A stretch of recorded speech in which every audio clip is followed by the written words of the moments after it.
Make-A-Wish by Emily A. Dinwiddie.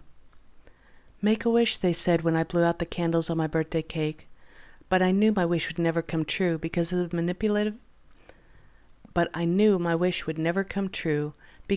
manipulative and restrictive ways of my guardian.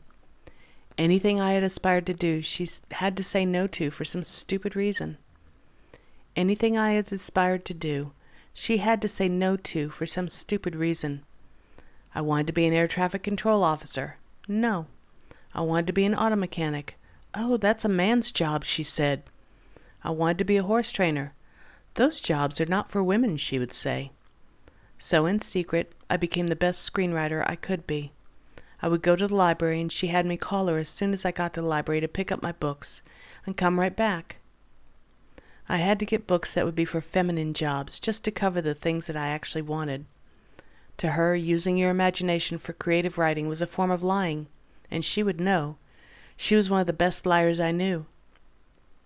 Looking back on it, at the time, I couldn't imagine why she acted the way she did. Anyway, I'm losing track. Back to what I was saying. It didn't take me long to realize the format needed and how to write the storylines. I took my secret library books with me everywhere in my satchel. And so the writing began, when I was 15. For school, we had to write poetry and write in journals, any form of creative writing. The screenwriting started with whatever shows were on television at the time. Magnum P.I., Riptide, Blue Thunder, even Battlestar Galactica, all of my favorites. My script writing comes naturally to me. I don't write in normal manuscript format or story format. At least I didn't at the time, and it's not my natural form of writing. Even now I'm using a speech-to-text writer to write this because I am driving, and 2, that format does not come to me easily. I had befriended 2 guys in L.A. that became my mentors and are now my best friends, and have been for over 30 years. I started writing to them when I was 13. When I started writing storylines and sent it to them to see what they thought. I guess they thought that it was pretty good because they pitched them to the producers, and some got produced, but not under my name, because I was under 18 and not allowed to be a member of the Writers Guild. But they would send me back the official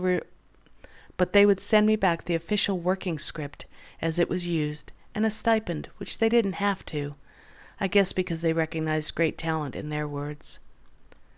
To be doing professional screenwriting, I wanted to live in L.A., and I did for about a year and a half. Yes, I had taken my scripts and copies with me, but when I returned, I guess I didn't hide them well enough. I didn't keep them with me at all times. In school, in English class, we were told to keep journals. A daily diary which were filled with poems, which of course was creative writing. I guess I may have slipped up, and somehow she found them. 4 years' worth of notebooks filled with my poetry, along with the copies of the scripts that I had sent to L.A. and had produced. She burned them all in front of me. I didn't speak to her for at least 6 months. Basically treated her like she didn't exist because of the way she treated me and my creative writings. She was the kind of person who thought it was out of the question to watch anything good on television beside the news. The only way I knew how to watch the shows that I wrote for was to buy a little television set, which I kept very well hidden, more so than my stories. I waited until she went to bed at night, usually around 8 p.m. I had a headset plugged in and was able to enjoy Star Trek, Knight Rider, Riptide, and the others. Writing didn't stop there. My muse could have left permanently, but she returned when Star Trek Voyager asked for submissions from its viewers for the final episode. I'm happy to report that I wrote one, and got the letter back saying it was a properly formatted, beautifully written storyline, but they decided to take it a different direction. I guess my getting Voyager home was a little too metaphysical for a lack of a better word.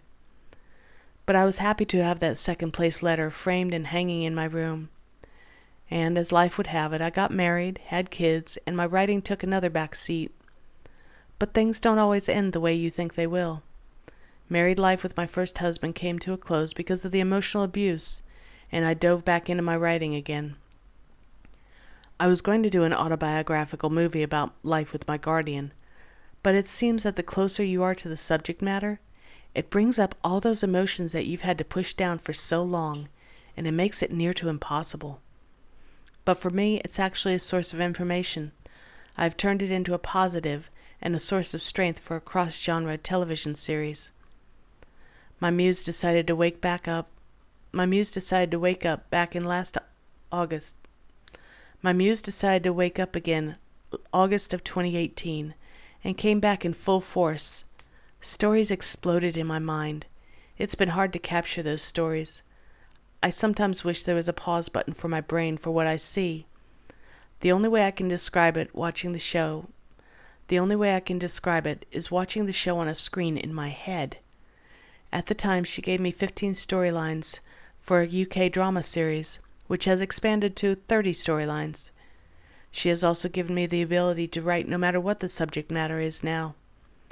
When I started writing again in August, I made a professional account on Twitter and Instagram, and followed my favorite shows, and by the next day they were following me. By the end of that week, most of the actors were following me as well. A couple of them found me on Facebook and friended me, and we talk once or twice a week. They noticed on my biography on Facebook that I'm a screenwriter, so they asked me what I've written and to see a sample. So what do? I send them the first episode of the free episode set that I'm writing now for the UK drama series that they're in. They read it. About 30 minutes later, they came back and say how properly formatted, and it was a fun read, and they look forward to actually acting it out. There's no better feeling than having the validation of those in the show. One of the actors is also a short film producer, working on another project, not related to the show, when he says that they're having an issue with a scene that shouldn't be more than 5 minutes long, but it's actually 15 minutes long. And could I take a look at it and see how to fix it? That validates everything I've gone through, showing that my talent is being noticed. So in some ways, I do feel like a phoenix, literally, with my past works having been burnt to ashes, rising from those ashes, and actually having my writings be noticed. With the short story writing prompts I've been given,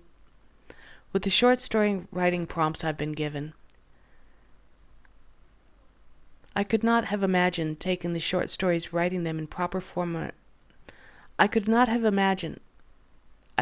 even have imagined taking the short stories, writing them in proper manuscript format or story format, and then turning them into scripts and have them be accepted by the Carolina film community for the short film production.